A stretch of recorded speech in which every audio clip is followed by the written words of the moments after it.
लढ़े चलो, सुपंथ पर बढ़े चलो, भला हो जिसमें देश का वो काम सब किए चलो। युग के साथ मिलके सब कदम बढ़ाना सीख लो, एकता के स्वर में गीत गुनगुनाना सीख लो। भूल कर भी मुख में जाति पंथ की न बात हो, भाषा प्रांत के लिए कभी न रक्तपात हो। फूट का भरा घड़ा है, फोड़ कर बढ़े चलो। आ रही है आज चारों ओर से यही पुकार, हम करेंगे त्याग मातृभूमि के लिए अपार। कष्ट जो मिलेंगे मुस्कुराते सब सहेंगे हम, देश के लिए सदा जिएंगे और मरेंगे हम। देश का ही भाग्य अपना भाग्य है ये सोच लो, भला हो जिसमें देश का वो काम सब किए चलो। नमस्ते विद्यार्थी मित्रों, ऑनलाइन एजुकेशन में आज हम हमारे पूर्व प्रधानमंत्री माननीय अटल बिहारी वाजपेयी जी द्वारा रची गई ऐसी ही देशवासियों को कदम से कदम मिलाकर साथ चलने के लिए आह्वान करती हुई कविता कदम मिलाकर चलना होगा का अध्ययन करेंगे। इस कविता के कवि के जीवन से हर कोई परिचित है।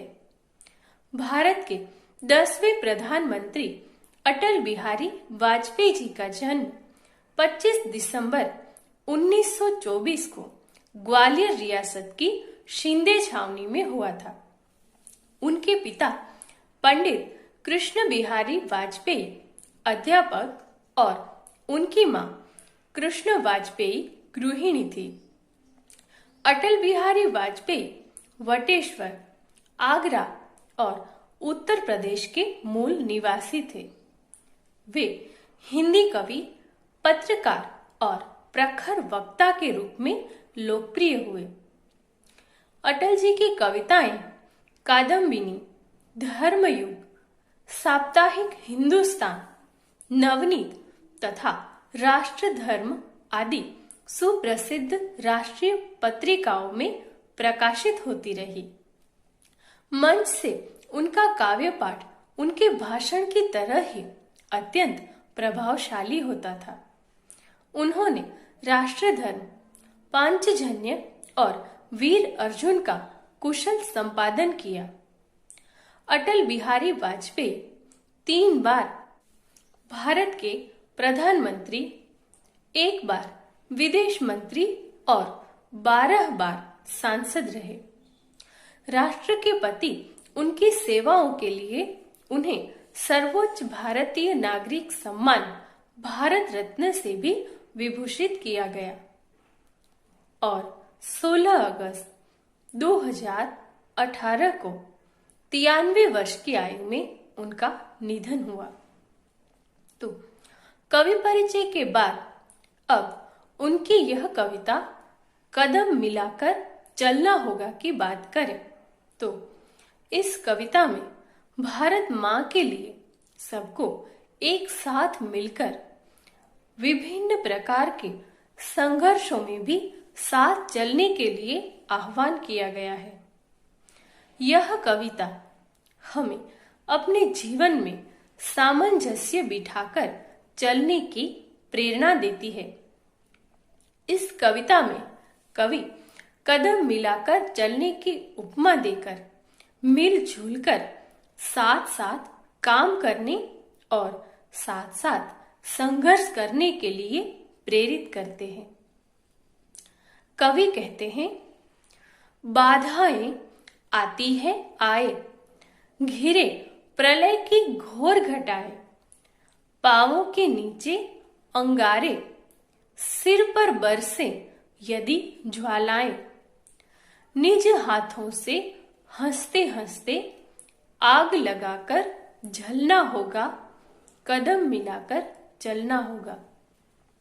कवि कहते हैं कि देशवासियों के उज्जवल भविष्य के लिए सबको साथ मिलकर चलना होगा और यह पथ इतना सरल नहीं होगा।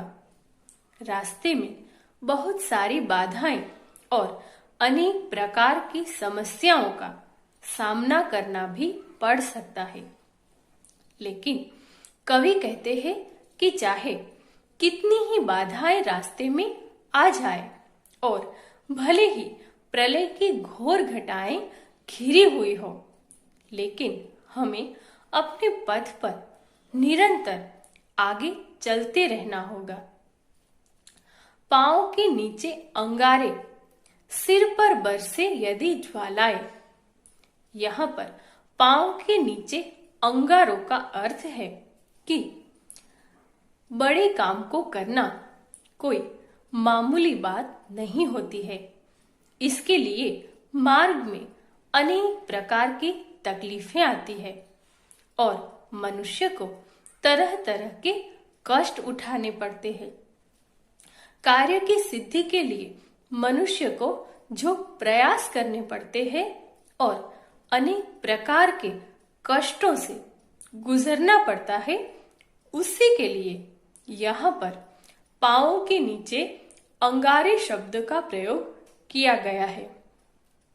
तो ऐसी विकट पांव के नीचे अंगारों जैसी और सिर पर बरसती ज्वालाओं जैसी विकट परिस्थितियां आने पर हमें इनका अपने पथ पर अडिग रह करके सामना करना होगा और अपने हाथों में खुशी खुशी आग लगाकर इन तकलीफों से हमें जूझना होगा और इसके लिए हमें एक साथ मिलकर आगे बढ़ना होगा। हास्य रुदन में, तूफानों में, अमर असंख्यक बलिदानों में, उद्यानों में, वीरानों में, अपमानों में, सम्मानों में, उन्नत मस्तक, उभरा सीना, पीड़ाओं में पलना होगा, कदम मिलाकर चलना होगा। कवि देशवासियों से कहते हैं कि उन्नति के मार्ग पर आगे बढ़ने के लिए हमें हर प्रकार की परिस्थिति में अनुकूल होना सीखना पड़ेगा। हमें अपने आप को हर स्थिति में ढालना होगा, चाहे वह हंसी खुशी की स्थिति हो या फिर कष्ट झेलने की। हास्य रुदन में, तूफानों में, अमर संख्यक बलिदानों में, चाहे वह खुशी मनाने की स्थिति हो या फिर कष्टों से भरी स्थिति हो, चाहे उठते हुए तूफानों की स्थिति हो या फिर अपनी जान को निछावर कर देने की बलिदानों की स्थिति भी उत्पन्न हो जाए, हमें हर स्थिति में अपने आप को ढालना होगा। उद्यानों में, वीरानों में, उद्यान यानी कि बाग। कवि कहते हैं कि चाहे हमारी इस शस्य श्यामला धरती का सुख भोगने को हमें मिले, हमें जीवन में हरियाली मिले या फिर वीराने यानी कि सुनसान स्थान, उजाड़ जैसी स्थिति का सामना करना पड़े। अपमानों में, सम्मानों में, उन्नत मस्तक, उभरा सीना। कवि कहते हैं कि चाहे हमें बड़े से बड़े अपमान सहने पड़े या फिर सम्मानित होने के अवसर भी इस पथ पर चलते हुए प्राप्त हो, लेकिन दोनों ही तरह की स्थिति में हमें हर हाल में अपने मस्तक को उन्नत रखकर साहस और बहादुरी के साथ उसका सामना करना चाहिए। इस प्रकार हमें हमेशा कष्ट या यातनाएं सहने के लिए तैयार रहकर कदम मिलाकर आगे चलना होगा। कवि आगे कहते हैं, उजियारे में, अंधकार में, कल कहार में, बीच धार में, घोर घृणा में, पूत प्यार में, क्षणिक जीत में, दीर्घ हार में, जीवन के शत शत आकर्षण अरमानों को ढलना होगा, कदम मिलाकर चलना होगा।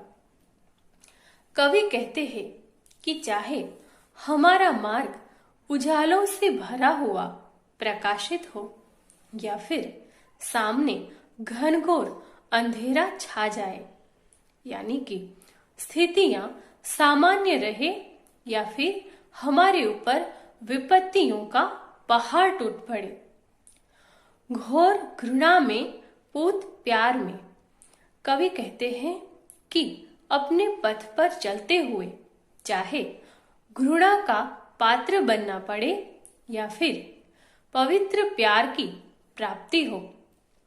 कवि का कहना है कि हो सकता है कि इस पथ पर अगर जीत मिल भी जाए तो वह क्षणिक हो सकती है और दीर्घ हार यानी कि लंबी हार मिले, जिसका अर्थ है कि पल दो पल के लिए जीत का सुख मिले अथवा दीर्घ काल तक हार का सामना करना पड़े। लेकिन हमें इसकी परवाह नहीं करनी चाहिए। ऐसे समय में भी हमें अपना धैर्य नहीं खोना चाहिए। इस मार्ग पर चलते हुए जिस प्रकार हमारे देश की रक्षा के लिए तैनात सिपाही अपने व्यक्तिगत सुखों का त्याग करके व्यापक हित की भावना से देश की रक्षा के लिए डटकर खड़ा रहता है, उसी प्रकार चाहे हमें अपने अरमानों की बलि ही क्यों न देनी पड़े, पर हमें एक साथ मिलकर प्रगति के मार्ग पर आगे बढ़ना होगा। कवि आगे कहते हैं, सम्मुख फैला अमर ध्येय पथ, प्रगति चिरंतन कैसा इति अथ, सुस्मित हर्षित कैसा श्रम स्लथ, असफल सफल समान मनोरथ, सब कुछ देकर कुछ न मांगते, पावस बनकर ढलना होगा, कदम मिलाकर चलना होगा। कवि कहते हैं कि यदि उद्देश्य हमारे समक्ष हो तो हमें निरंतर प्रगति करते रहना चाहिए। इति यानी कि आरंभ और अथ जिसका अर्थ है समाप्त। तो कवि कहते हैं कि अगर हमारा लक्ष्य हमारी नजरों के सामने है तो फिर आरंभ और समाप्ति का ख्याल भी हमें नहीं करना चाहिए। सुस्मित हर्षित कैसा श्रमश्लथ, असफल सफल समान मनोरथ, हमें सदा प्रसन्न रहना चाहिए और अपने चेहरे पर श्रमश्लथ यानी कि श्रम से थकान का नामो निशान तक नहीं लाना चाहिए, क्योंकि चाहे रास्ता कितना भी लंबा और कठिन हो, लेकिन अगर मंजिल नजरों के सामने हो तो फिर थकान कैसी। कवि कहते हैं कि हमारे लिए सफलता और असफलता दोनों एक जैसी होनी चाहिए, यानी कि हमें सफल होने पर बहकना नहीं है और असफल होने पर निराश भी नहीं होना है। सफलता और असफलता दोनों में समता रखनी है। इस प्रकार सफलता और असफलता दोनों ही हमारे लिए एक समान होने चाहिए। सब कुछ देकर कुछ न मांगते, पावस बनकर ढलना होगा, कदम मिलाकर चलना होगा। कवि कहते हैं कि जिस प्रकार वर्षा ऋतु में पावस यानी कि बारिश अपनी बूंदों से धरती को हरियाली प्रदान करती है, वर्षा जिस प्रकार इस धरती को नया जीवन देती है, उसी प्रकार हमें भी अपना सब कुछ निछावर करके किसी तरह की कोई आकांक्षा नहीं रखनी चाहिए। हमें वर्षा की तरह सब पर सब कुछ निछावर करते रहना होगा। कवि आगे कहते हैं, कुछ कांटों से सज्जित जीवन, प्रखर प्यार से वंचित यौवन, नीरवता से मुखरित मधुवन, परहित अर्पित अपना तन मन, जीवन को शत शत आहुति में झलना होगा, गलना होगा, कदम मिलाकर चलना होगा। कवि कहते हैं कि पथ पर हमें कांटों से भरा जीवन जीने के लिए भी तैयार रहना होगा। हमें जीवन में आने वाले दुखों की परवाह नहीं करनी है। प्रखर प्यार से वंचित यौवन, नीरवता से मुखरित मधुबन। कवि कहते हैं कि हो सकता है कि इस डगर पर चलते हुए हमारा यौवन प्रखर प्यार से वंचित भी रह जाए और हमारा जीवन मधुबन, हमारा जीवन बाग नीरवता से भर जाए। लेकिन इस पथ पर चलते हुए हमें स्नेहपूर्ण जीवन की कामना को भी छोड़ना होगा।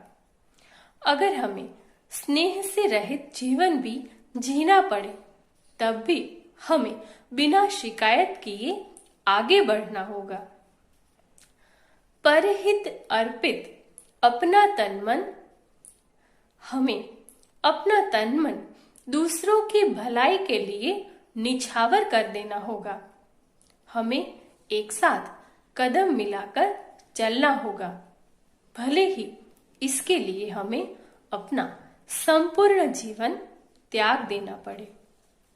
तो इस प्रकार इस कविता में कवि ने उन्नति के पथ पर चलते हुए अपना सब कुछ न्यौछावर करके कदम से कदम मिलाकर साथ चलने के लिए आह्वान किया है। श्री अटल बिहारी वाजपेयी जी की यह विशिष्ट कविता लयात्मकता का सर्वोच्च उदाहरण है। इसकी प्रत्येक पंक्ति में अद्भुत लयात्मकता प्रदर्शित है। इतना ही नहीं, शब्दों का चयन भी इतना सुंदर है कि कविता पढ़ने से, प्रेरणा से हमारा हृदय भर जाता है। वाजपेयी जी की लिखी हुई कविता कदम मिलाकर चलना होगा एक बेहतर कल के लिए कठिनाइयों के बावजूद देशवासियों से एक साथ चलने की अपील करती है।